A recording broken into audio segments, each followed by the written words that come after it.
So I am here in Elkins Park, Pennsylvania with Krista Barfield, better known in the Philadelphia area as Farmer Jawn. Hi, Krista. Hello. Nice to see you again. Pleasure to be here. I'm not going to spend a lot of time talking about what you do. I would like you to tell me how you got to this part of your life and what your goal is. You know, I wasn't a farmer my whole life, right? I know, that was amazing. I did not know that about you. Yeah. I'm from Philadelphia. Elkins Park is about 15 minutes away from where I grew up in Northwest Philly in Germantown. Yeah. And I've lived a life of service in healthcare. Yeah. And love science and medicine and, you know, teaching people how they can become healthier people and also helping them pay for it. So that's really what my skill set is. I manage practices all over the Philadelphia region.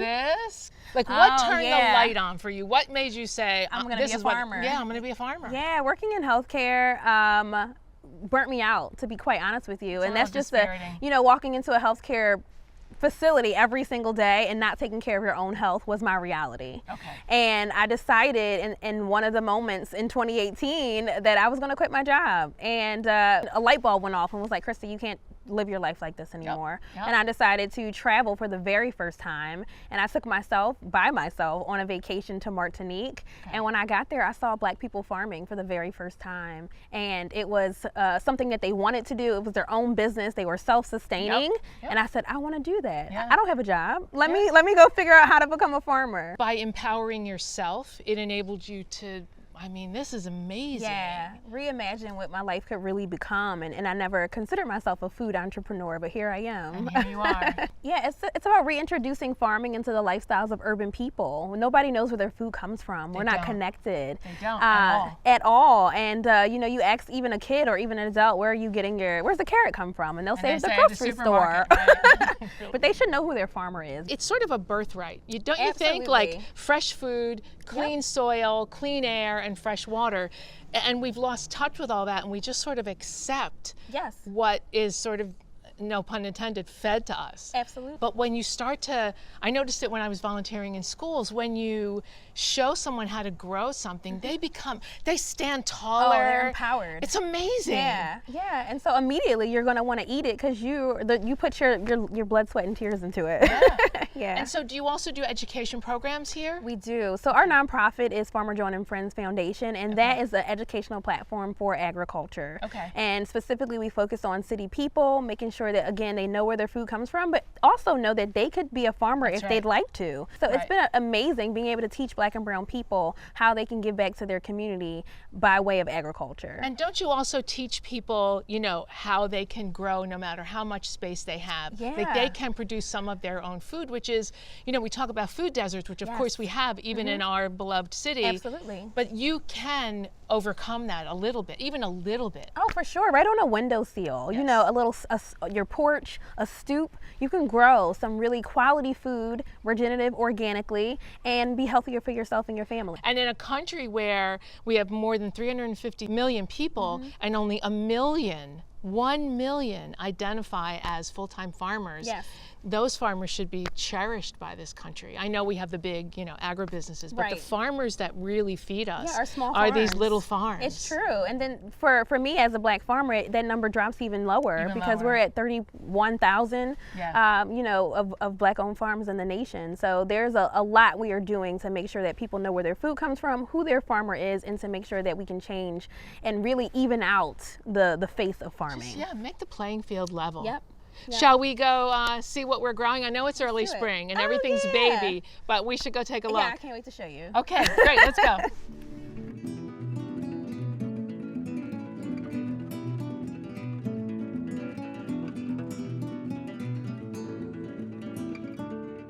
So here we are in some of the beds that we're growing, and it's pretty early spring. And yet there are things that are growing and sprouting. So tell me what we have. This looks like Mizuna to me. This is. So all the leafy greens is what do really well in this time of year. They do? They do. Like even that over there, which is... That's some lacinato kale, also known as dino kale.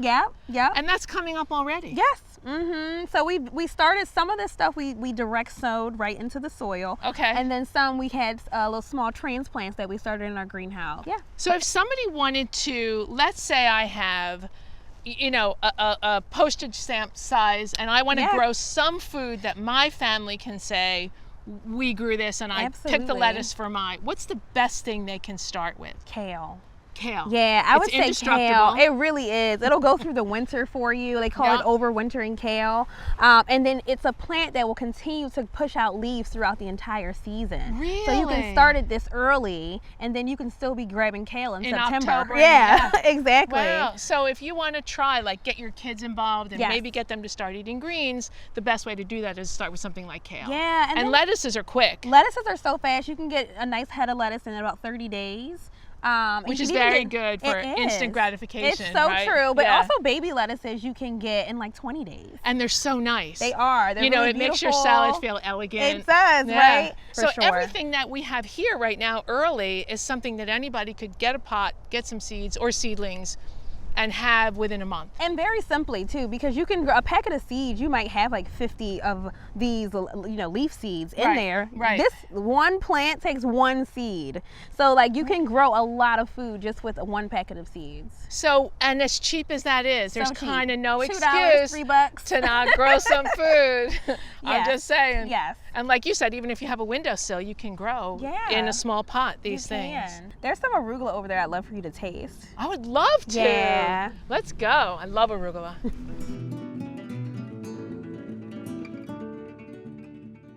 But it looks like it's so abundant already. Oh, it is. Yeah, so this is going to keep getting larger and larger. But some chefs, I will say, love the smaller leaves much more than the larger. Tell me your opinion.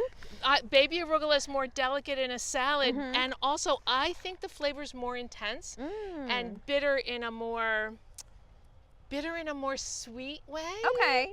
Than the big leaves, which can be stringy and just plain bitter. Okay, well, I need your professional taste buds. Can't wait to try it. So you harvest your own leaf, pick which one is calling you. I knew it was going to be that one. I did. And this time of year, I love the shape of the leaves. Yes, they're really pretty. I love the smell. God. Gosh, this is... my favorite. Oh my goodness. See, I'm always surprised by my own crops, but just so good. This is, it's miraculous. It's so good. Oh yeah, it's delicious. Wow. Yeah, super tender. I'm getting a little bit of the if I were to nut. make a salad with this, I would have just a tiny bit of olive oil and salt. No vinegar, nothing. It doesn't need anything. And regenerative organic. So that also adds to the flavor. When you're not adding all these unnecessary chemicals in, you're getting more of the actual essence of the plants. This is an amazingly beautiful crop. Yeah. I would harvest the whole thing like right now. And how long, if someone did harvest this, how long would it keep in their fridge? Just a couple days. I mean, honestly, I only keep it a couple of days. Yeah, you know, I think too, the other part is how you're storing it. You need to make sure, you can't just leave it open air. No. Because it won't have its vivaciousness to the leaf, right? The vitality of the leaf. But it will, if you put it in like a plastic bag or a clamshell. I know we're trying to get away from plastic, but honestly, the best way to keep greens. And you reuse them. You reuse the bags. Yeah, the best way to keep greens is gonna be in plastic. It just is. Yeah. Okay. Krista, thank you so much for having me. Thank you for coming. Thank you for letting me taste your arugula. Yes, indeed. Thank you for showing me this. I look forward to doing more work with you. Yes, you got to come back when we're in full Thanks so much for having me. Thank you. I will definitely come back. Thanks a lot. So now you see, regenerative agriculture can exist even in the heart of a city, a major metropolitan city. So there's no excuse not to eat well. Was that not the coolest Jawn? As in Farmer Jawn? I had the best time with Krista, getting to know her, seeing what she does, the difference she's making in our community. I mean, I think I do a pretty good job of sustainability, but I learned so much from her. I can't wait to use it in my own life. So I hope you can use some too. Okay, in that vein of eating locally and staying close to home, we are going to work with local ingredients as much as we can. There are some things you can't avoid, like if you live in New Jersey and you want to use olive oil, we don't produce it in New Jersey, so the closest you can come is California. So you kind of have to pick your battles. But when it comes to your produce, to your beans, you try to get those as close to what you're doing as possible, as close to where you live. It's not elitist, it's being responsible, it's keeping rural communities working, okay? So we have a cast iron skillet, which I'm going to start to heat. And we're going to add to it some olive oil, a generous amount. This is rich. It's a rich, wonderful dish. Some hot spice, because it's bitter greens, and hot and bitter is from heaven. It's so good. Some onion before the oil gets hot so that the olive oil tastes like olive oil. Some garlic in with the onion together. There's a saying, if you notice in French cooking, the French put their garlic in late in the dish, which gives you a stronger flavor. But if you're talking to an Italian chef or cook, they say they put the garlic in later because they don't know how to cook without burning the garlic. I don't know if that's true or even think it's true, but I put my garlic in at the beginning like a good Italian girl. And then we start to let these sweat.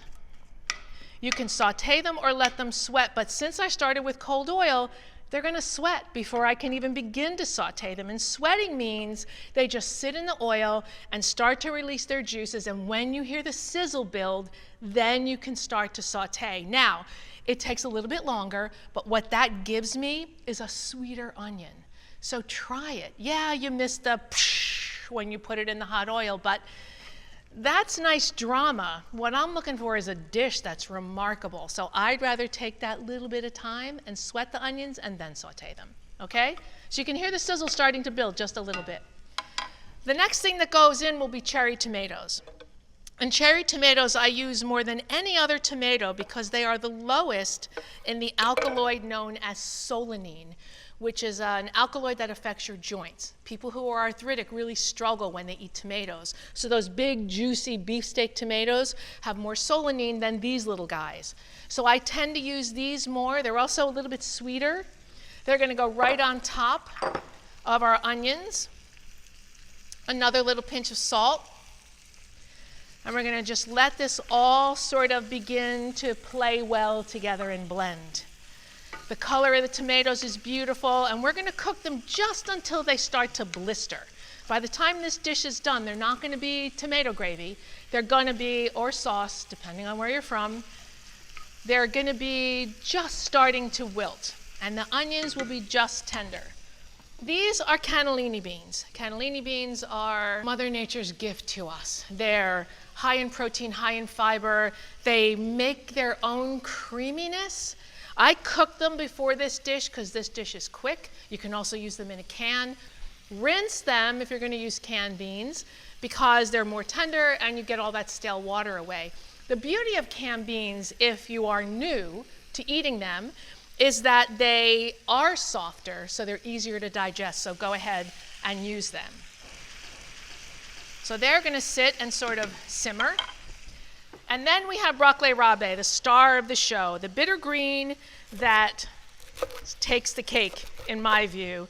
It's something that is a staple in my household. It's a staple whenever it's in season, is a staple on every Italian table. There's even a saying that you can't enjoy the sweet of life without the bitter. Bitter greens help the liver to do its job better. They help you to be a happier camper. And if you're a happier camper, the people around you are happier campers too. It's going to go right on top of our beans. I can't fit all of it, so we'll use some later. Another pinch of salt. Now I'm seasoning. The other pinches were just to allow the food to begin to release their juices into the pan. Now I just seasoned it. When you season, you want to season in a way that makes the food taste like itself. You don't want your food to be salty, you don't want your food to be bland, and you want to season properly in the skillet. What you don't want to do is season at the table. You want to season now. So we're going to let these wilt. They're going to take a couple of seconds. If you're in a big hurry, you just put a cover, and as soon as they wilt, then you're ready. But be careful. If you cover them, you have to pay attention. If you're not paying attention, these little guys are going to turn black like that, and then you've lost the nutrients. So you want to cook them just until they wilt. And we are almost there. As soon as they turn a darker shade, and you have lots of escapees out of the pan, has been my experience cooking greens. But that's why we have sponges to clean our stoves. But you see how they've turned darker and they're shiny with oil? We're about 2 seconds away from plating. They're so beautiful. Okay. I cook them just until they wilt. I really don't cook them much, much longer. When I was growing up, my mother used to cook them until they were really dark and really bitter and not so delicious. I don't do that. Okay. They're going to go right into this bowl. So you've got beans, you've got greens, you've got tomatoes, you've got spice, a little bit of natural sweetness from the tomatoes and the onions. And you have the perfect main course with a big chunk of bread. This is it. So, what are you waiting for? Let's get back to the cutting board and I'll see you next time on Christina Cooks, the Macroterranean Way.